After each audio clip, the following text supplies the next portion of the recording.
Let's begin working with some of the skills we've developed with cross-hatching and work on developing some three-dimensional shapes. So taking our circles to become spheres. The first thing we'll do is on your Bristol board, we're going to draw 3 circles. We're going to trace them. So I've asked you to locate something that is round to trace. Here I have a like a Keurig type of little container.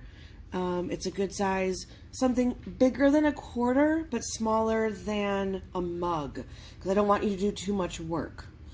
So I've mapped out 2 circles. Here's my third with a pencil. We are going to erase this pencil line later, so you can keep yours light. Mine's a little darker for the video. 3 circles. If you work yours down vertically instead of horizontally, that's fine too. However you have space. The first thing I'll do is make a little, I'm calling this my cartoon sun, because we want to indicate the light source. So that is that's my sun, and the light is coming down onto this circle. This first one I'm going to call, this is like our values map.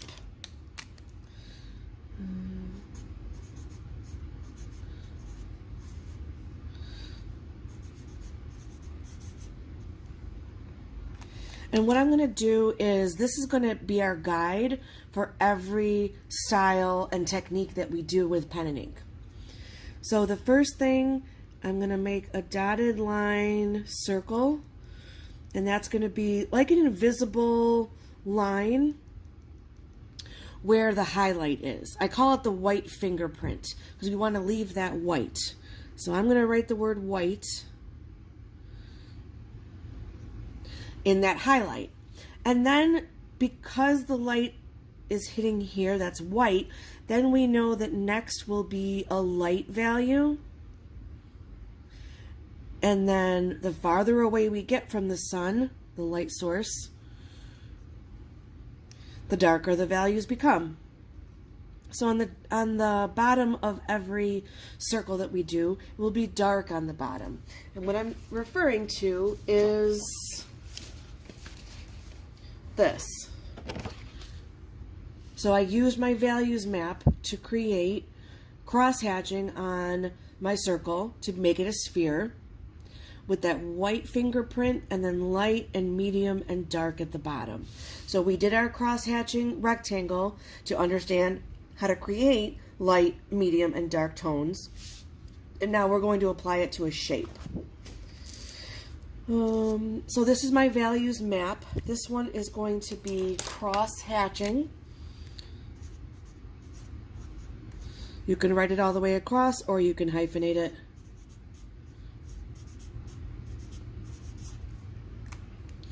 So I think about my pens. I always want to start with a lighter pen and then move to a darker pen.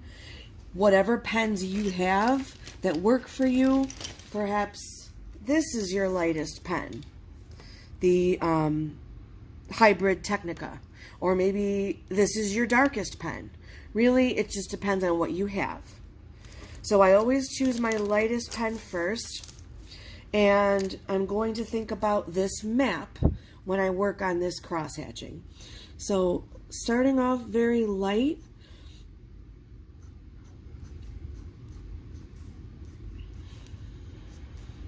and I'm going to keep this white. And if I don't, I might start over because pen is not erasable. So I know that where it's going to be light, I'm going to keep my lines very loose, very far apart. You could almost count them. There's so few lines. You'll notice too that I'm working with a round shape, the circle. So my rendering is going to go in a rounded direction.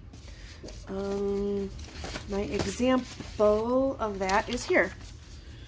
So we want to envision invisible lines around the circle, almost in the way of cross contour. I always think of billiard balls when you play pool, the ones that have a stripe that go around the circle, or even the rings around the planet Saturn. Okay, so here's the rules, by the way. A circle is 2-dimensional, and a sphere is 3-dimensional. So first, it's just an outline, so it's just going to be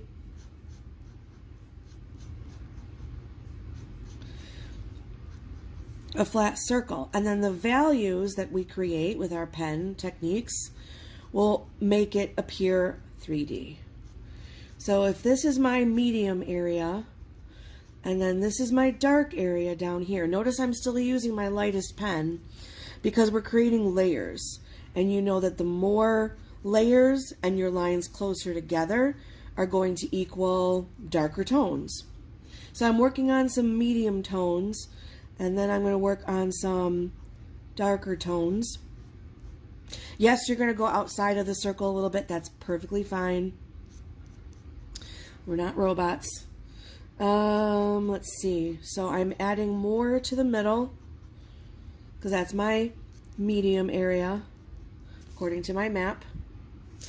And then down here at the bottom will be dark. Now's probably a good time for me to switch over to what I think is my darker pen, because then when I transition from medium to dark, I want to make that nice smooth transition.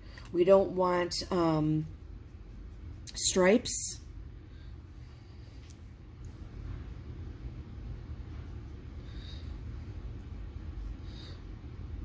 We want the values to overlap.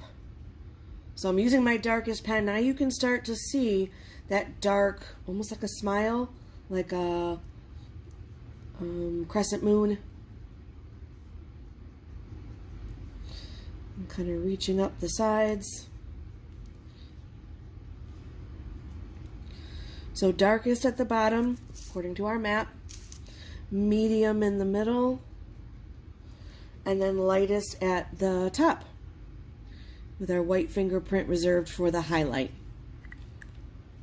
I'm going to go just a touch more in here just to kind of break it up.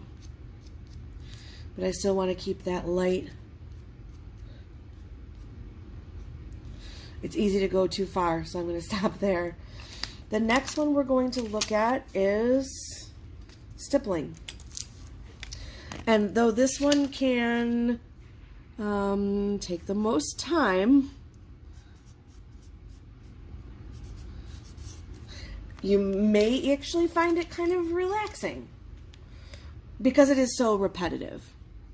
So stippling is dots. Although mine, if you were to zoom in and look at it closely, it almost kind of turns into dashes. So it's not perfect little spots that I carefully place. So here's a finished stippling. You can see the white fingerprint, the light, the medium, and the dark at the bottom. So let's look at how to do that. I'm going to think about my map, white and light area first.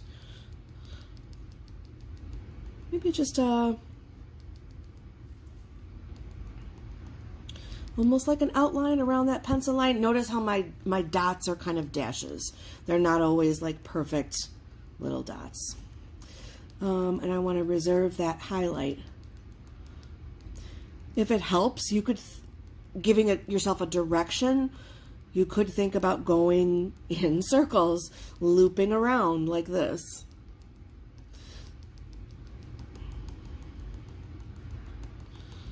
So just kind of making a lap around and then making another lap around.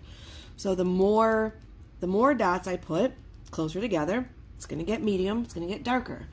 So if I want it very light, I'm going to space my dots far apart. That's when I go a little bit more, I place them more carefully.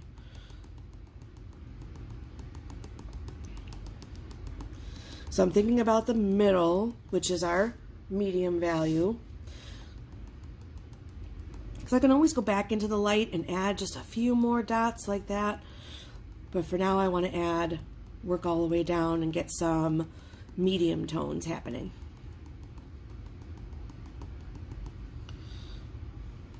So we're taking this two-dimensional circle to a three-dimensional sphere by utilizing our light source and thinking about where the values will go.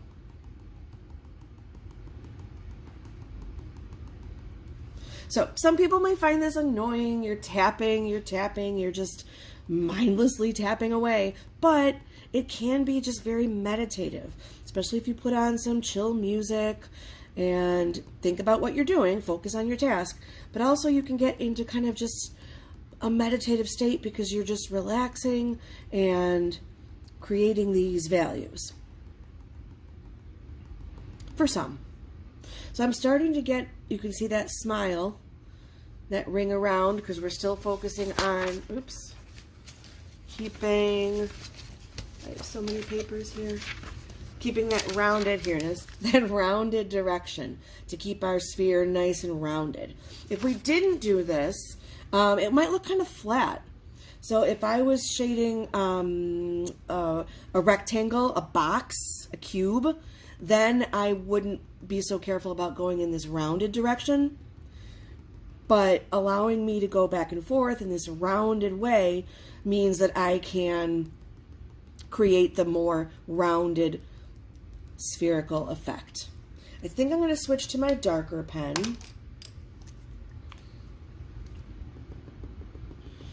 And work on this bottom part. And then I want to make sure that I am transitioning from my dark to my medium up to my light this way, up and down. Like I said, don't worry about, you might kind of travel outside a little bit of the pencil line, that's okay. When the ink is dry, and only when the ink is dry, will we erase the pencil line. So you can see my pencil line showing up here on my cross-hatching. That will be erased when I'm positive the ink is dry. Honestly, I wait an extra long time just to be 100% sure. So I might wait till the next day till I actually erase. Then I can be sure that the ink won't smudge. So don't rush it. So hopefully you can start to see the dark smile that's happening right there at the bottom, that crescent moon. And I'm just filling it. Notice I'm not coloring in. We're rendering with pen and ink. And we're creating these values. We know that rendering can be in almost any medium. This time we're using pen and ink. And we're rendering using the technique of stippling. All right, that's pretty good. I like how dark it's getting, but I see a little bit of a stripe happening. I need to transition to my medium areas. So as I continue, kind of thinking about how, I see a dark spot right there. See that? That's not going to go away. I can't erase it. I can work with it. Maybe bring a little bit dark around it. I pause more often than you realize. I pause and look and think about what needs work. So I could stop there. It's a little bit more dramatic of a difference between my cross-hatching and my stippling. Stippling takes a lot longer. So I wouldn't quite call this finished yet. I might actually switch back to my light pen just to kind of finish up a little bit in this transition from dark to medium and then medium to light. If in doubt, use your lighter pen, because the darker pen is just bolder and it will create values quicker, which isn't always what you want. So that I'm more happy with that. I'm starting to work up mediums and I could see light, but they're not sharp divisions. Okay.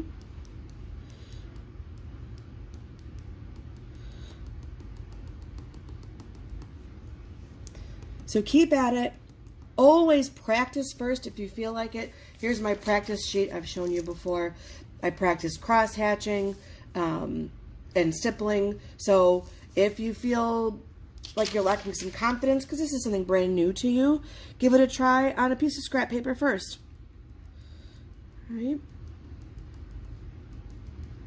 Become familiar with your pens. You should know by now which pens you feel are the lightest and which are the darkest, and which are maybe kind of medium.